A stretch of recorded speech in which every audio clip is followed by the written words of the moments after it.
actually Frankenstein's the doctor, not the monster. Sorry, I had to do that at least once in this video. I watched the new Frankenstein movie, and it was a feast for the eyes. I did read the book in college after being gifted a copy, but I'm not here to compare the movie to it, and I'll instead be focusing on Del Toro's version, specifically the costumes. The costume designer for the film was Kate Hawley, who also worked with the director Guillermo del Toro on the costumes in Crimson Peak. And together they created this stunning array of costumes that we see in the film. There's a clear emphasis on color and texture throughout the movie that I deeply appreciate. Del Toro said that he wanted the film to feel luscious, beautiful, and operatic. I believe that was achieved entirely, especially in the costumes. So, let's discuss some of the costumes and why I now hold them in such high esteem. Let's begin with Victor's mother, Claire. We see her only in her white nightgown and this amazing red dress. The actress, Mia Goth, who also plays Elizabeth, really not loving the vibes of his love interest also being his mom, but hey, at least in this version, they're not also step-siblings. Mia Goth wore facial prosthetics as Claire and a gauzy, flowing veil over the massive bonnet. The bonnet sports some amazing pleated details on the interior that you can just barely see beyond that sheer veil. And the shape of the bonnet mimics the shape of a halo, one of many instances of religious imagery in the film, pointing to the conflict of whether man should pursue power only God has. She wears all red from head to toe, and Del Toro stresses the importance of color in various interviews, but especially red. Red is the color of blood, of Victor's mother, of his love, and his creation. She is the only one we see in red until she goes into labor and leaves a bloody red handprint on Victor, passing on the color to him. Her coffin has red around her face like her halo or bonnet, and the rest is ivory, much like the medical model of the pregnant woman that we saw Victor studying earlier in the film. Next, I want to discuss what we see Victor wearing. As a child, he wears black and white until his mother gives him red, which he continues to wear as a scarf. Even before that, though, we see lots of red in his childhood through the decor, the bedspreads, and of course, his mother. When we first see Victor as an adult, he wears black with a white shirt and his red scarf. The undone neck of his shirt, as opposed to the neatly tied cravats around him, gives him sort of an unhinged edge. His clothes are full of sharp lines and structure that reflects his harsher nature, and he starts wearing finer and finer clothes once he has received Harlander's patronage. There's this fresh and clean striped suit that he wears that is a stark juxtaposition to the hangings that he's attending in it, and I thought that was brilliant. In interviews, Oscar Isaac said that Victor's clothing took inspiration from rockers of the 70s and 80s, Hendrix and Jagger and Bowie, and I really see it in this striped suit especially with the addition of the hat. Once he begins his work building the creature, he is always wearing red leather gloves. This is not only a continuation of his previous red motif, but could also be seen as the blood on his hands. Whilst building the creature, he also wears these plaid pants that continue the rocker look, with the addition of these cool battery acid stains that give him kind of a punk edge as well. The last look of Victor's that I do want to discuss is his clothing in the Arctic. As the creature gains humanity through the story, Victor loses it, and thus he begins to look more and more monstrous. At the very end, he has furs piled high around him, and his beard and hat give him a misshapen silhouette. He looks wild and crazed as he tries to kill the creature. The creature himself doesn't have many costumed pieces throughout the film, as his prosthetics and makeup that make him look put together is really what shines through in the first part of the movie. But what clothing he does have is very well thought out. He comes to life wrapped in bandages and meets Victor with a sort of bandage balaclava situation over the face, so we can only see his eyes, and the rest is slowly revealed to us at the same time it's revealed to Victor. Victor then wraps the creature in his red bedspread, passing on the color that his mother gave to him, though only briefly. Victor doesn't offer the creature any clothes during his time locked in the basement and even takes the blanket away, and it isn't until the creature's escape that he finds a coat in the woods. He dons the coat of a fallen soldier, and it has this wonderful molded spine detail on it from sitting on the soldier's bones for so long, and Del Toro has spines reoccurring throughout this film as a theme, so I think it's absolutely brilliant to incorporate it here as well. I also think that it's very neat how his first clothing comes from the very fallen soldiers that make up most of his own body. As the family he lives with leaves more gifts for the spirit of the forest, the creature acquires more human clothes as he learns how to be a person from observing the lessons between the grandfather and granddaughter. The final look we see the creature in is the same that we see him wearing in the first part of the movie. The intention here was to make him mistakable as a bear or some sort of monster, so the coat he wears has massive shoulder pads and lots of furs piled on, as well as a large hood and balaclava to obscure the face. And the last character for whom I want to discuss costumes is Elizabeth. I definitely was saving my favorite for last here because I was enamored by her costumes all throughout the film.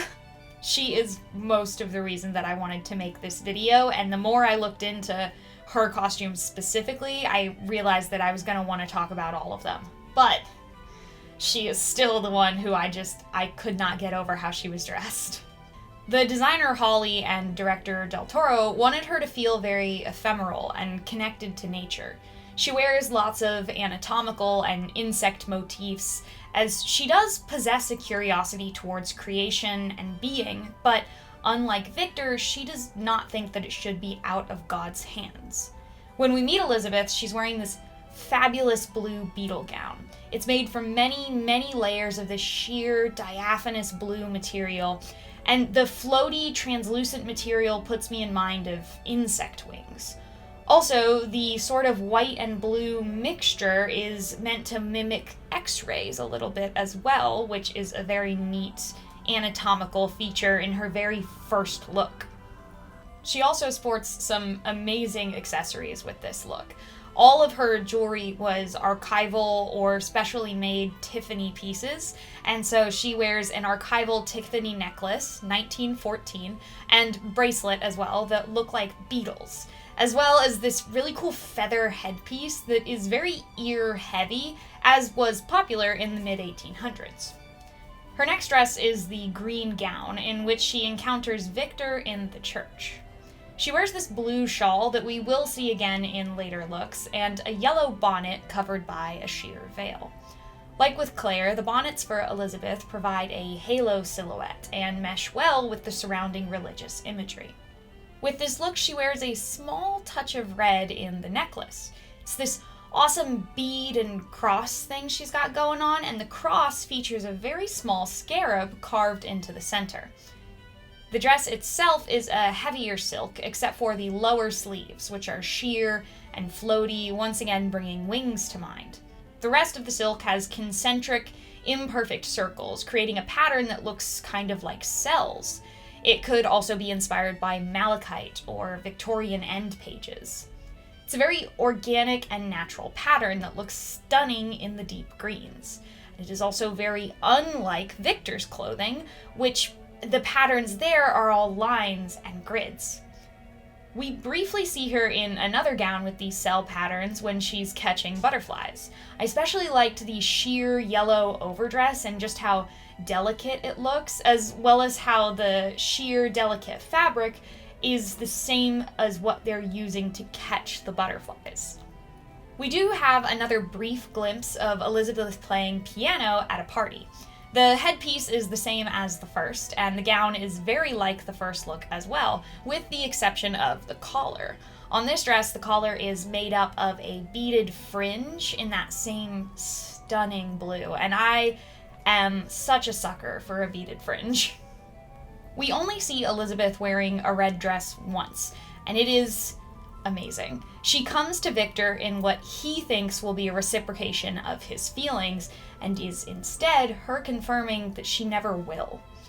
She first comes in here with a blue shawl, which she sheds, but if you look closely at it, you can see patterns that sort of mimic wings, like butterflies or moths, but they also look like brain scans if you compare it fully laid out.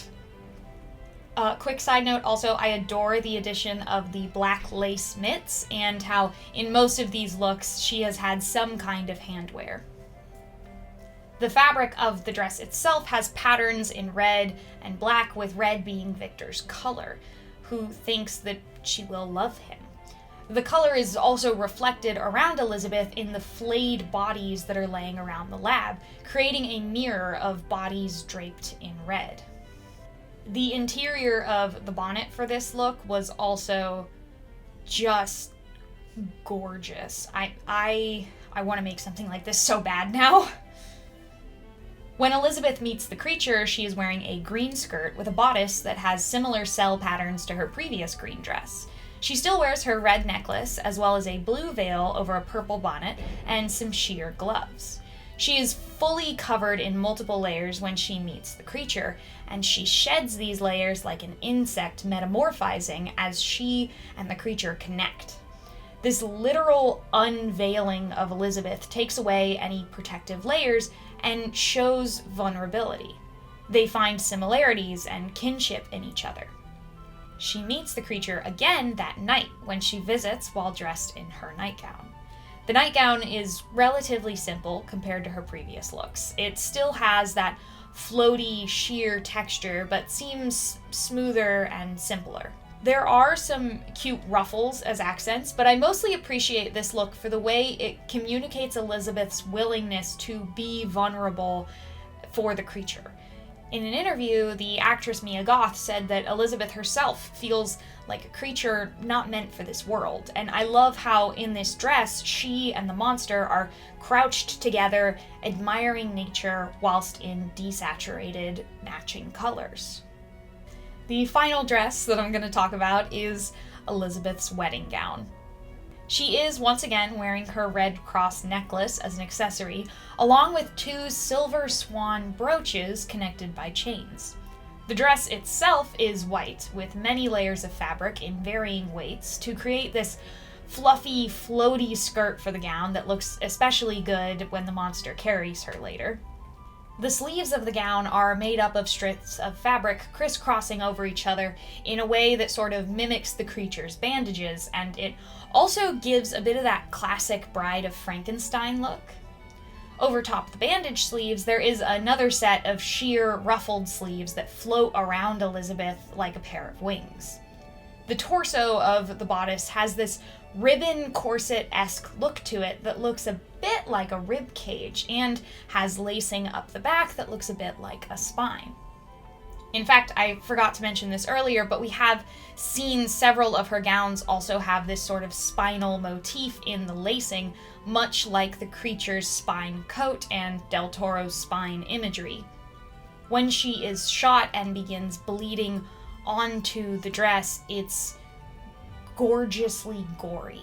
This not only ties back in the red motif, but it also creates this fantastic red ombre effect as her blood seeps into the gown and emphasizes the ribcage motif. If you somehow watched all of this video and have not yet watched the actual movie, I highly recommend you do so. There's currently an exhibition going on in the UK with all of the costumes and the research material about this movie, and I so desperately have never thought, oh, I wish I was over there right now.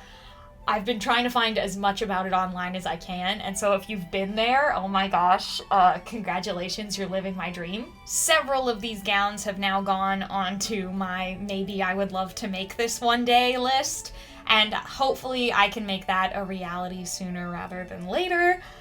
But regardless, it was such a joy to get to take a closer look at these costumes and really try to think through what the designers and the director might have been trying to tell us. And this was such a joy to make. So I hope you enjoyed this video as much as I loved making it. If you would like to see more videos like this, where I discuss costumes in media, or videos where I actually make costumes, then be sure to go visit my channel. I have lots of stuff over there for you to watch. If your attention span is not feeling up to more YouTube videos, then maybe consider checking out my Instagram or my TikTok. And if you would like early access and ad-free versions of all my videos, then consider checking out my Patreon. I hope you have a good day or night or whenever you happen to be watching this. And bye! I tied this too tight, but it looks right finally. I got it right finally, and I can't. We suffer for the art, we suffer for the art, we suffer for the art. You'll take away the biggest part of me. Ooh, baby, please don't go. Oh, Jim, what are we doing? You know, you're kind of Frankensteined together with pieces, Jim.